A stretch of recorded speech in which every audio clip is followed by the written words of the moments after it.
इसको खतरा है। तो मैंने 3 साल बाद भी 2 साल और दिए और मैंने संघ के सभी लोगों से एक प्रश्न पूछना शुरू किया कि कोई बात नहीं, आप हिंदू राष्ट्र के नाम पे, राम मंदिर के नाम पे, किसी भी नाम पे देश में दंगे कराना चाहते हैं, करा लीजिए। उसी टाइम पे एक और संस्था बनी, बजरंग दल। मेरे आंखों के सामने पहली बार संघ के अंदर अपराधियों को प्रवेश दिया गया बजरंग दल के नाम पर। तब भी मैंने ऑब्जेक्शन किया कि आप इस बजरंग दल में अपराधियों को क्यों भर्ती कर रहे हो। उन्होंने कहा हमें तो गुंडों से लड़ना है। मैंने कहा एक दिन ये जो अपराधी है ना, ये आपको आउट कर देंगे। आज वही स्थिति देश के अंदर है। आज आप देखिए पूरा अपराधी वर्ग इसके अंदर शामिल हो चुका है। तो दोस्तों, कहने का मतलब ये है कि बिना विचारे है।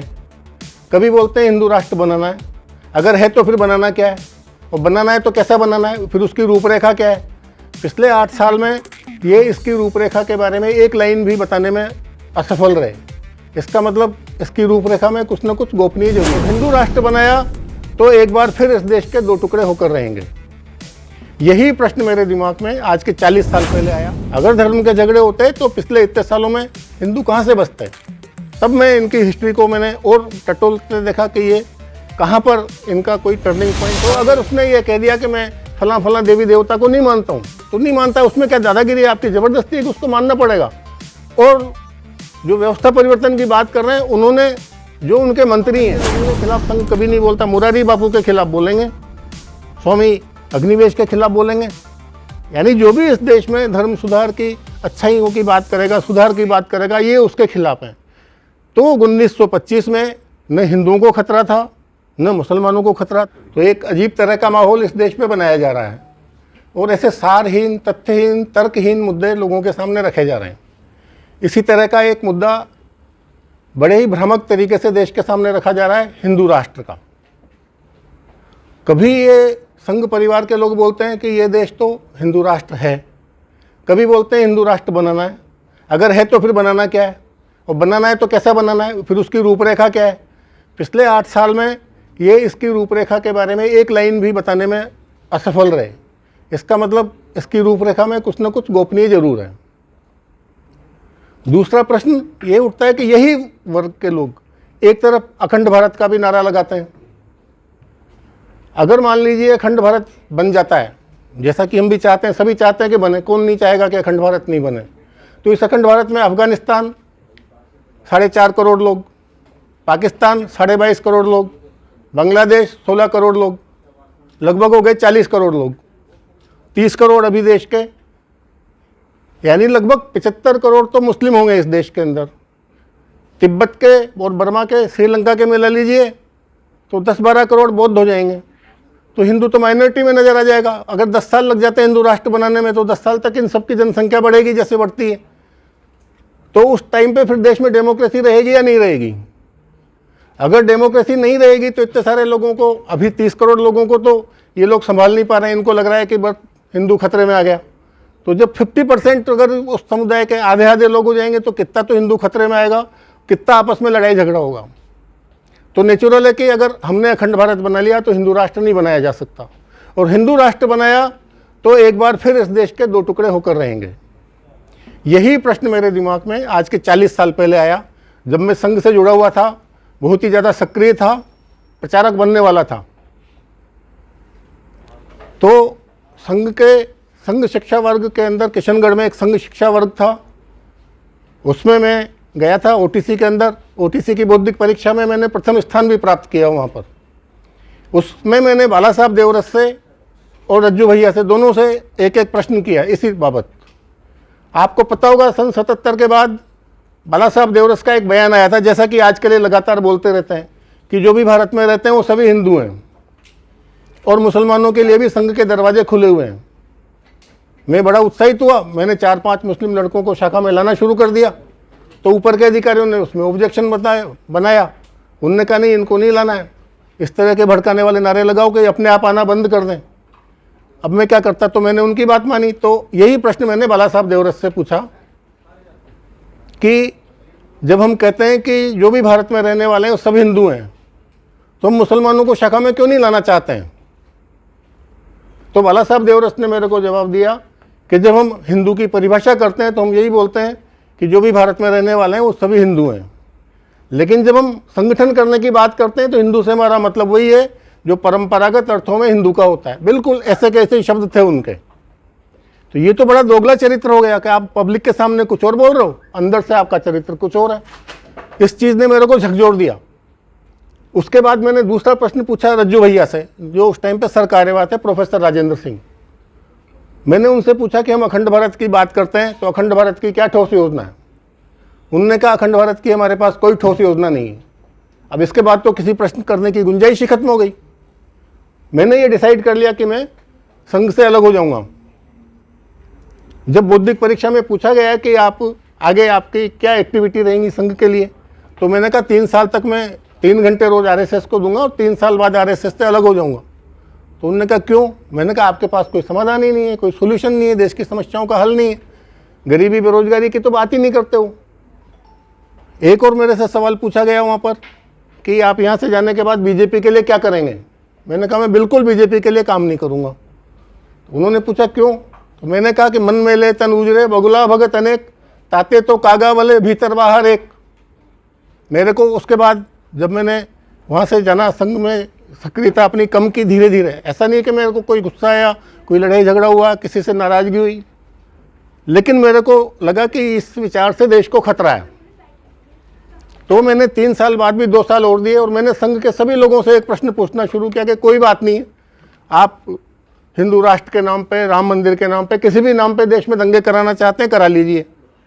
हजारों लाखों लोग वैसे भी एक्सीडेंट में मर जाते हैं, 3-4 लाख और दंगों के नाम पे सही, हिंदू राष्ट्र बनाने के नाम पे सही। लेकिन उसके बाद की क्या गारंटी है? उसके बाद कौन सी व्यवस्था आप लाएंगे? उसके बाद देश की समस्याओं का क्या हल है? आपके पास क्या ब्लूप्रिंट है? क्या आप लाना चाहते हैं?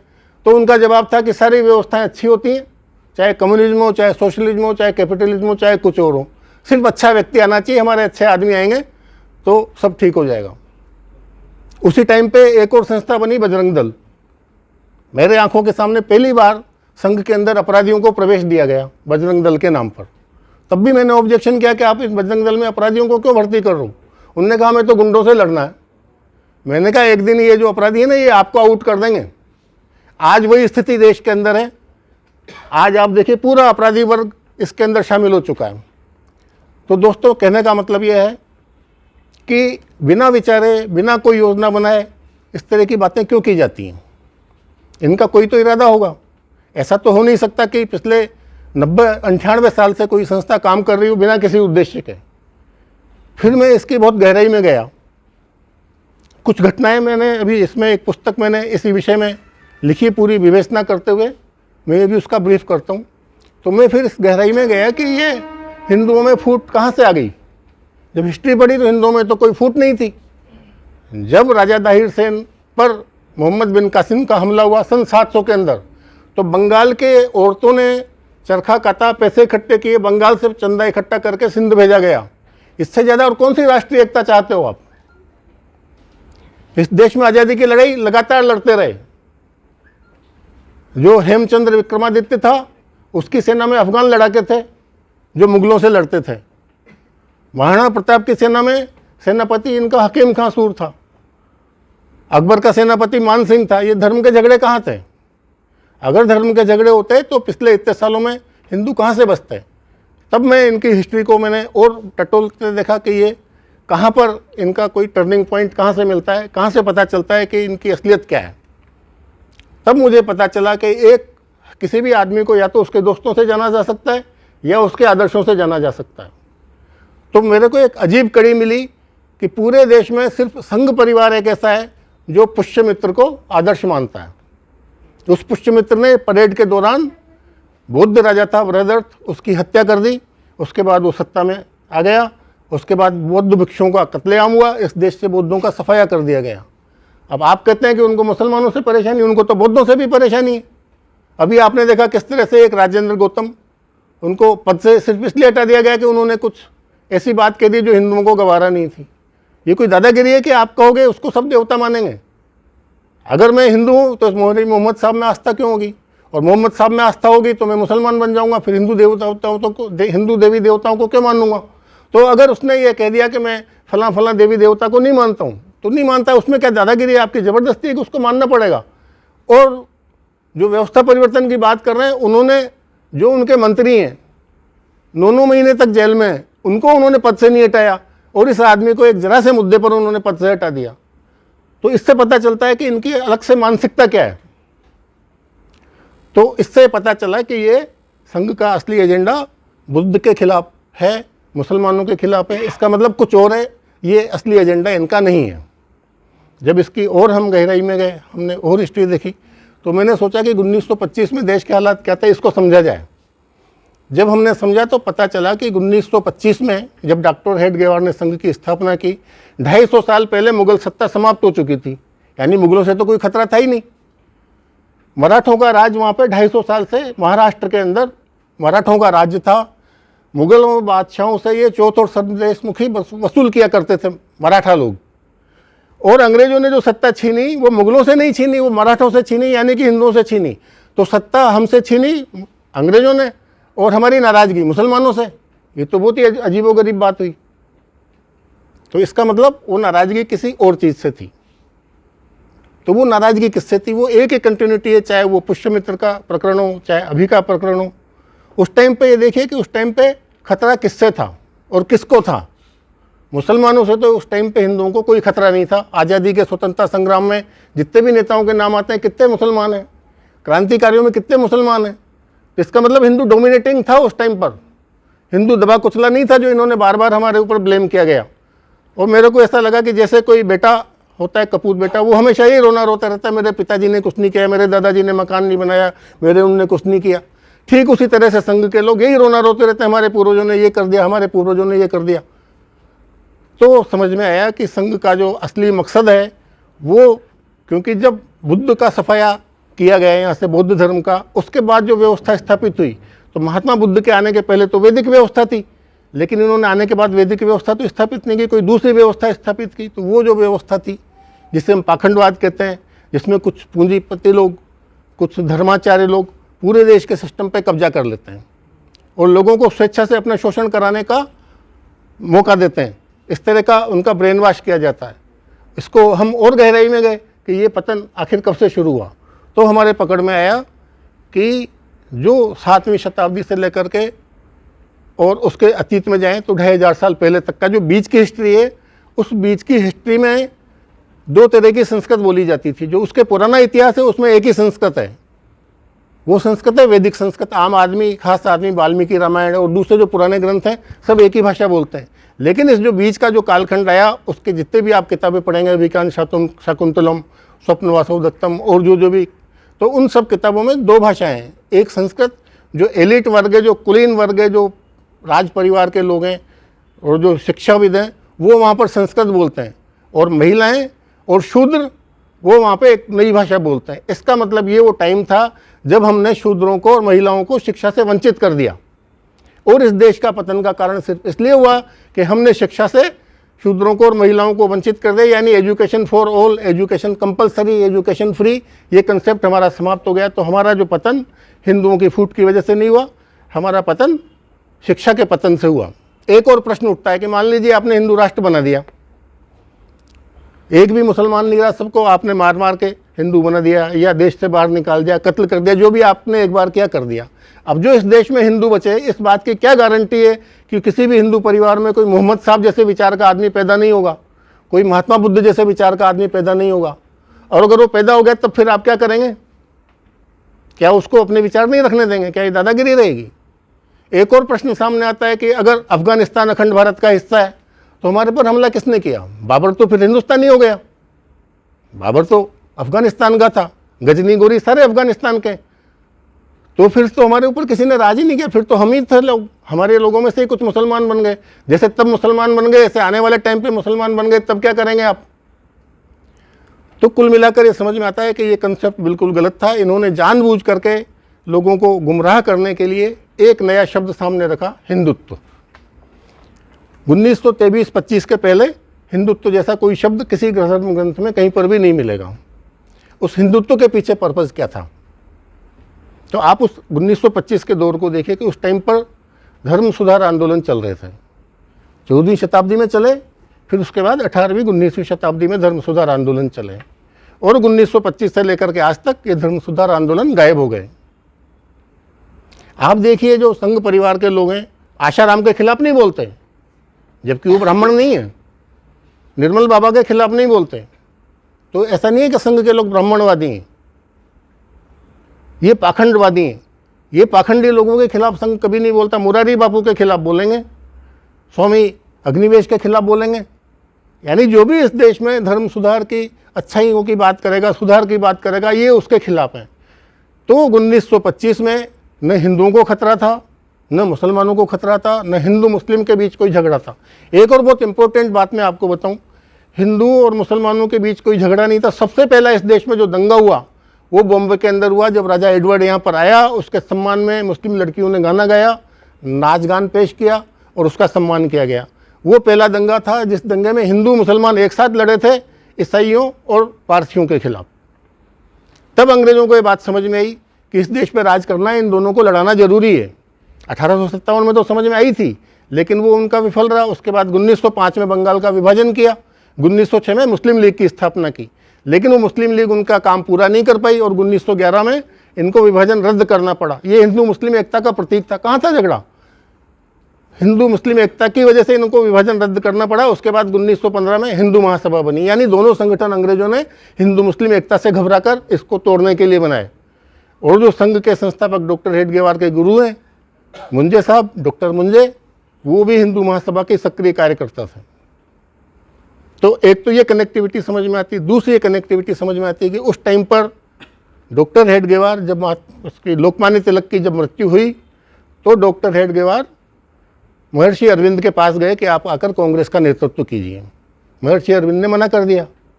यहाँ तक तो बात ठीक है। उसके बाद अगला प्रश्न ये उठता है कि उस टाइम पे लाला लाजपत राय वो बहुत बड़े नेता थे। उस टाइम पे गांधी जी तो पृष्ठभूमि में थे, फ्रंट पर तो लाला लाजपत राय थे। ये लाला लाजपत राय के पास क्यों नहीं गए कि आप जो है कांग्रेस का नेतृत्व करें, और उन्होंने कांग्रेस से अलग होने का फैसला किया। तो उससे क्या साबित होता है कि लाला लाजपत राय आर्य समाजी थे, यानी वो सुधारवादी थे। तो इसका मतलब यहाँ से लिंक पकड़ में आता है पुष्यमित्र से और ये लाला लाजपत राय से इनकी दूरी बनाने से। उसके बाद 1921 से लेकर के और 1923 के बीच में वहाँ पर 3 महीने पहले केरल में एक दंगा हुआ था, जो वास्तव में मारवाड़ियों के खिलाफ वहाँ के मजदूरों ने किया था। इस तरह के कुल 12 क्रांतियाँ अपने देश में हुई हैं जहाँ पर मजदूरों ने सामंतों के खिलाफ और अंग्रेज़ों के खिलाफ हमले किए हैं। ये जो केरल में दंगा हुआ था, मोपला विद्रोह जिसको कहते हैं, तो पहला हमला इन्होंने अंग्रेज़ों के पुलिस स्टेशन पे किया था। यानी दंगों का टारगेट मारवाड़ी नहीं थे। बाद में अंग्रेज़ों ने उसको टर्न किया और ये मारवाड़ी में टर्न हो गया। और उसके बाद 3 महीने बाद उस दंगे को इन्होंने हिंदू मुस्लिम दंगे के रूप में कन्वर्ट किया गया। उसके बाद हिंदुत्व नाम की किताब लिखी गई। उसके बाद 1923 के अंदर नागपुर में एक जुलूस निकाला गया, गणेश चतुर्थी का जुलूस निकलता था। वो जुलूस इनका जो निकलना था, वो जुलूस इन्होंने मस्जिद के सामने से निकालने का फैसला किया। और ये फैसला करने वाले कौन थे? डॉक्टर मुंजे और doctor Hedgewar. Doctor Moonje doctor Hedgewar के राजनीतिक गुरु थे। इन दोनों ने मिलकर के वहाँ मस्जिद के सामने से जुलूस निकाला। हर साल निकलता था। मुसलमानों ने कहा कि ये जो मस्जिद के सामने से आप जब जुलूस निकालेंगे तो मस्जिद के सामने बाजे नहीं बजाएंगे, संगीत नहीं बजाएंगे, क्योंकि इस्लाम में ये वर्जित है। इनने कहा नहीं हम बजाएंगे। इन्होंने ज़बरदस्ती वहाँ से जुलूस निकाला, वहाँ पे बाजा बजाए, वहाँ पे संगीत बजाया, दंगा हुआ। दंगे में हिंदू पिटे। उसके बाद इन्होंने जो है संघ की स्थापना की। यानी हिंदुओं को पिटवाया गया, हिंदुओं को पिटवा के एक ग्राउंड बनाया गया कि देखो हिंदू खतरे में, तुम शाखा में आओ। और उसके बाद 1925 में संघ की स्थापना होती है। 1927 में फिर वहाँ पर दंगा होता है गुजरात में, बिल्कुल सेम इशू होता है, वही मुद्दा आता है। और ये कहते हैं मस्जिद के सामने से जुलूस निकालेंगे। वही मस्जिद के सामने रुक करके जुलूस निकाला जाता है, वहाँ पे वही बाजे बजाए जाते हैं। फिर वहाँ पे हमला होता है और उस बार मुसलमान को हिंदू लोग मिलकर पीटते हैं और संघ की जय जयकार हो जाती है। इस तरीके से संघ का काम जोर पकड़ता है। तो क्या सामने आता है कि संघ का एजेंडा कुछ और है, मुसलमानों को इन्होंने सिर्फ एक टूल बना करके पेश किया है। वो क्यों पेश किया है? क्योंकि अब इनको हिंदुओं के अंदर होने वाले सुधार रोकने थे। अब अगर धर्म की बात करेंगे तो सुधार तक जाएगी, आदमी चर्चा करेगा, गहराई तक जाएगा, पता चल जाएगा ईसाई मुसलमान हिंदू सबों का धर्म एक ही है। ये काम ऐसा नहीं है कि खाली संघ वालों ने किया हो, इस्लाम में भी यही काम हुआ है। वहाँ भी उन्होंने उनको धर्म से रोका है। धर्म की गहराई तक जाने से रोकने के लिए इन्होंने एक नया शब्द बना दिया, हिंदुत्व। इन्होंने कहा हिंदू कोई धर्म नहीं है। अरे धर्म नहीं है तो फिर क्या है? फिर आप धर्मांतरण क्यों करा रहे हो? फिर अगर हिंदू धर्म नहीं है तो अंदर के दांत खाने के कुछ और, दिखाने के कुछ और। तो अब हिंदुओं को धर्म नहीं है ये कहना था, तो हिंदू धर्म को नकारने के लिए इन्होंने एक नया शब्द बना दिया, हिंदुत्व। हिंदू एक जीवन पद्धति है, हिंदू एक संस्कृति है, हिंदू एक समाज है। ऐसे सारहीन तत्वों में हिंदू को उलझा दिया गया और धर्म के अध्ययन से उसको रोक दिया गया ताकि हिंदुओं के अंदर सुधार रुक जाए। तो इसका मतलब इनका जो असली एजेंडा था वो हिंदुओं के अंदर होने वाले सुधार रोकना था। लेकिन अब इस काम को अंजाम कैसे दिया जाए? तो लोगों को एकजुट करने के दो ही तरीके होते हैं, या तो सामूहिक हित या सामूहिक दुश्मन, साझा हित या साझा दुश्मन। तो इन्होंने एक साझा दुश्मन की तलाश की जो इनको मुसलमान बड़ी आसानी से मिल गए, क्योंकि मुसलमानों की सत्ता समाप्त हुए 250 साल हो चुके थे। मुसलमान सत्ता में नहीं थे, ईसाई सत्ता में थे। ईसाइयों के खिलाफ बोल नहीं सकते थे, वहाँ तो इनकी हिम्मत नहीं थी। ईसाइयों के खिलाफ बोलते तो पिट जाते। तो इन्होंने मुसलमान, इनको ईजी टारगेट मिल गया। तो अभी तक भी जो लगातार चला आ रहा है, संघ का असली एजेंडा एंटी मुस्लिम भी नहीं है, संघ का एजेंडा हिंदू राष्ट्र भी नहीं है। अगर हिंदू राष्ट्र होता तो निश्चित रूप से उसका ब्लूप्रिंट जनता के सामने 8 साल में रख चुके होते। संघ को सिर्फ अब जो राम मंदिर का आंदोलन के बाद अब इनकी बासी चाय में उबाल आ नहीं रहा है। कृष्ण जन्मभूमि उठा के देख लिया, काशी उठा के देख लिया, सब पापड़ बेल लिए। तो अब हिंदू राष्ट्र के नाम पर सिर्फ चुनाव जीतने के अलावा इनका और कोई मकसद नहीं है। दंगे फसाद करने के पीछे सिर्फ इनका एक ही एजेंडा है कि ये सच्चाई से लोगों को रोक के रखें, हिंदुओं को हिंदू धर्म के अध्ययन से रोक के रखें। तो ये सारा विषय मैंने एक पुस्तक के अंदर बिल्कुल स्पष्ट किया है। ये पुस्तक अभी मैं आपके सामने प्रस्तुत कर रहा हूँ। फिर उसके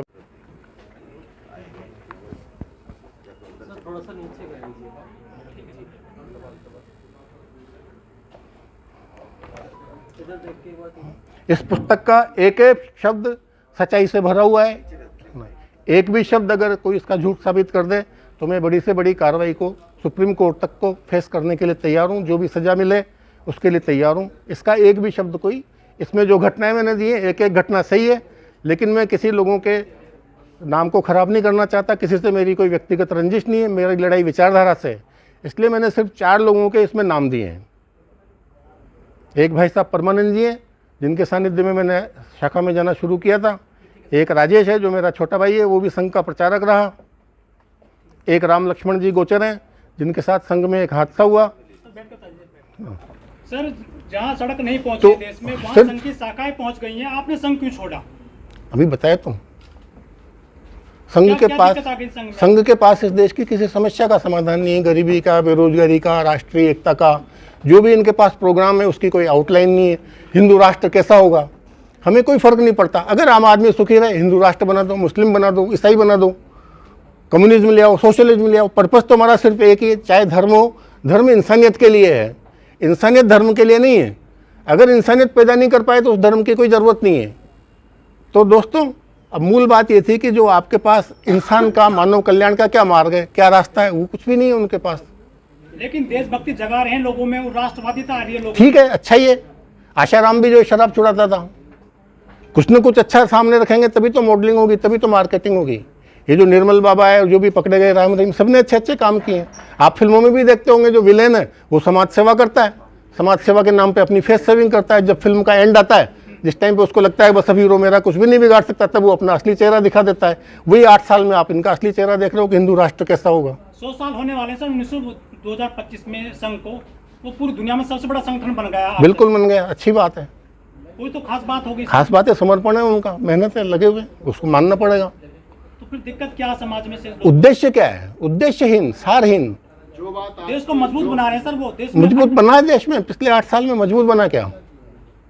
8 साल में मजबूत बना या कमजोर बना? जो बात आपने यहाँ बताई है, जो चीज आप देखिए, चीन ने जो है भारत पर हमला किया, मना कर दिया उन्होंने, न कोई घुसा है न घुसा हुआ है। अभी जो है चीन के साथ वार्ता हो रही है, पुतिन के साथ भी बातचीत सामने आई, जिसमें कहा कि उनको जो है मई 2020 की स्थिति तक रूस को पीछे जाना होगा। जब आगे ही नहीं आए तो पीछे क्यों जाना होगा? यही लेटर हमने प्रधानमंत्री जी को लिखा था उस टाइम पर कई न्यूज़पेपर में न्यूज़ भी आई थी। हमने कहा था आप इस बयान को वापस लीजिए। लाखों स्वयंसेवक संघ हैं, बिल्कुल है, देश मजबूत हो रहा है। मैं एक चीज़ बताऊं आपको, अगर आप ईमानदारी से सारे जेब कतरों की एक मीटिंग बुला लीजिए दिल्ली में, रामलीला मैदान खचाखच भर जाएगा। तो भीड़ होना ये साबित नहीं करता कि आप सही हैं। सुबह सुबह जाते हैं वो पार्कों में, देश जाते हैं, क्योंकि मैं भी गुमराह था ना, वो भी गुमराह हैं।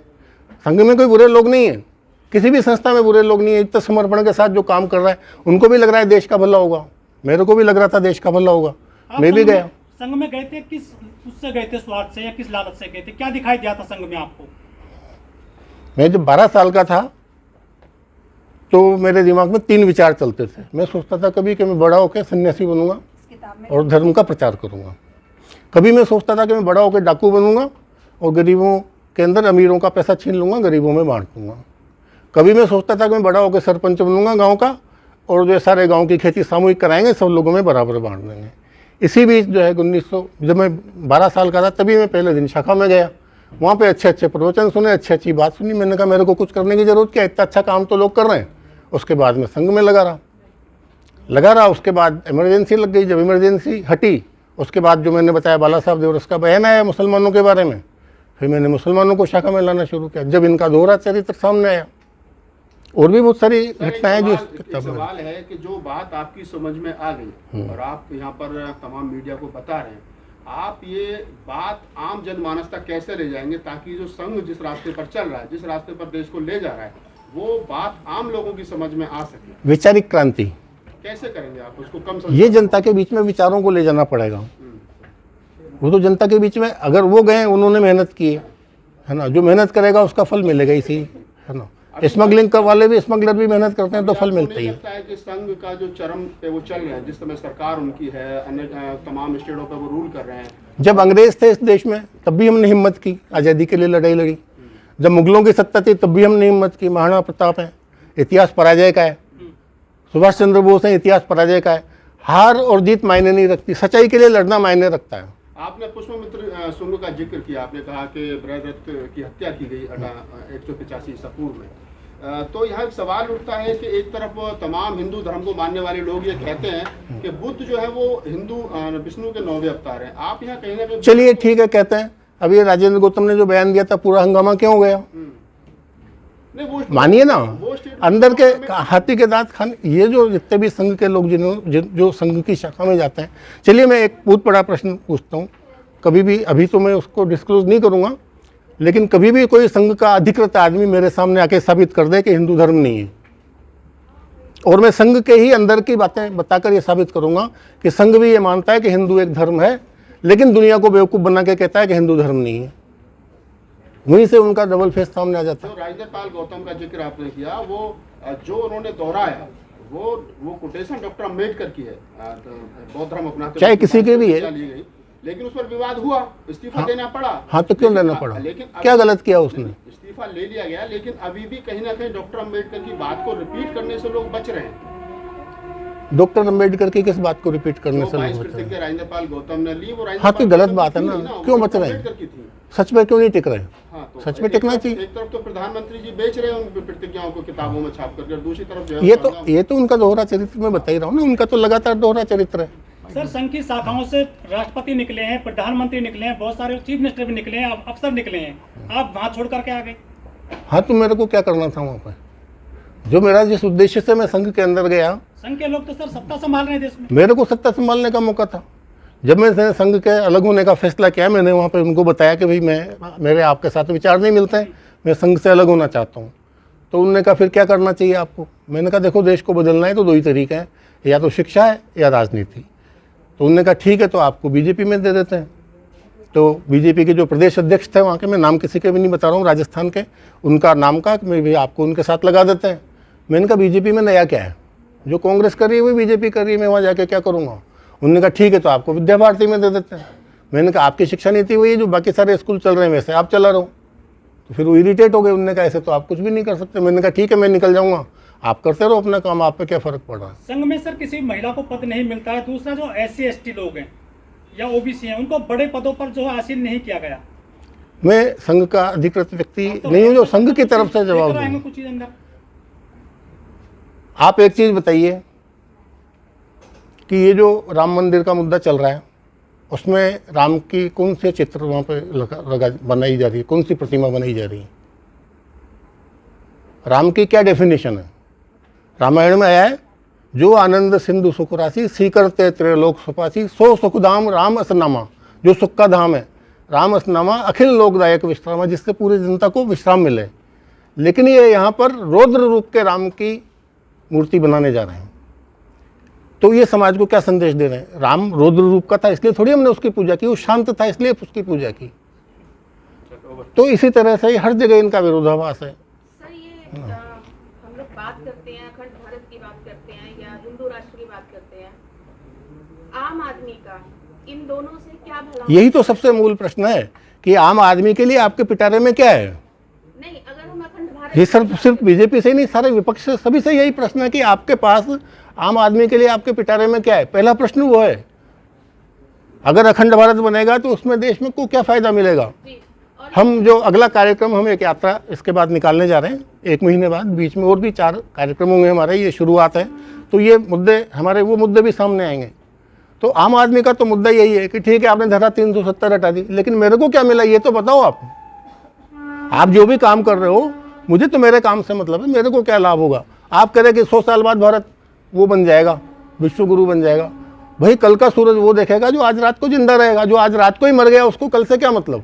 आप देश को बड़े बड़े सब्ज बात दिखा रहे हो। जो किसान ने आज आत्महत्या कर ली उसको क्या फ़ायदा? आपने कहा किसानों की आय दुगनी कर देंगे, कब करेंगे? बात तो, समस्या तो आज की, सबसे पहले तो प्रश्न आज का है, वर्तमान का है। गरीबी, बेरोजगारी, भ्रष्टाचार, हेल्थ नहीं है लोगों के पास, ये असली प्रश्न है। इन्हीं प्रश्नों के उत्तर नहीं मिले तभी तो मैं वहाँ से अलग हुआ। लेकिन कुछ लोग कह रहे हैं कि धर्म मजबूत हो रहा है, स्पेशली हिंदू। धर्म कब कमजोर था? धर्म की रक्षा करने की किसी ग्रंथ में कभी बात आई? गलत शब्दों को तोड़ मरोड़ के पेश किया इन्होंने। लेकिन शोभा यात्राओं में बड़े बड़े युवा जा रहे हैं, युवतियां जा रही हैं हथियार लेकर के, तो वो इसका, कैसे रुकेंगे? तो इससे साबित हो गया कि धार्मिक है ये। फिर तो ये देश स्वर्ग बन जाना चाहिए। अगर इतने लोग धार्मिक हैं इस देश में तो फिर तो स्वर्ग बन जाता है देश। एक सवाल और है सर कि अगर हम ग्राउंड रियलिटी की बात करें, जो नेता करते हैं, जो राजनीति में होता है, उससे अलग हटकर हम आप और मैं अपने आसपास देखें तो हिंदू और मुसलमान में कोई अंतर दिखता बिल्कुल है ही नहीं। हमारे दोस्त होते हैं, हमारे फैमिली फ्रेंड्स होते हैं जो अलग अलग रिलीजन से रिलेट करते रिलीजन में भी कोई अंतर नहीं है। कुरान शरीफ की जो पहली आयत है, अल्हम्दुलिल्लाहि रब्बिल आलमीन, वो एग्जैक्ट गायत्री मंत्र का अरबिक ट्रांसलेशन है। हैं।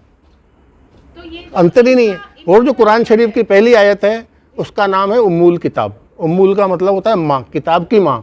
और गायत्री मंत्र का नाम भी है वेद माता। नाम भी दोनों के एक है, मंत्र भी दोनों के एक है। अंतर कहाँ है? अंतर कुछ है ही नहीं। और थोड़ा बहुत अगर अंतर है भी तो वो मरने के बाद का है। अब मरने के बाद स्वर्ग नरक होगा या कयामत होगी, कौन पूछने आ रहा है? उन प्रश्नों के लिए क्यों लड़ रहे हो आप?